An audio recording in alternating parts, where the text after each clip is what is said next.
దేవుని బిడ్డలందరికీ praise lord. ఈరోజు డిసెంబర్ 27న దేవుని వాగ్దానం ద్వారా మన దేవుడు మాట్లాడుతున్నాడు. యేసయ్య 46వ అధ్యాయం 13వ వచనం చదవండి. సియోనులో రక్షణ నుండా నియమించుచున్నాను, ఇశ్రాయేలునకు నా మహిమను అనుగ్రహించుచున్నాను. ఈ వాగ్దానం బట్టి దేవుడు మనతో మాట్లాడుతున్నాడు. యేసు మీ పాపమును బట్టి మీ మీద ముద్ర వేయడు.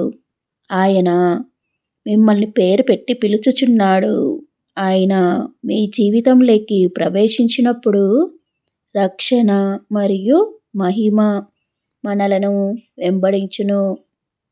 మనమందరము దేవుని యందు రక్షణ పొంది దేవుని ఆశీర్వాదంను పొందుదాము. ఆమేన్, ఆమేన్, ఆమేన్.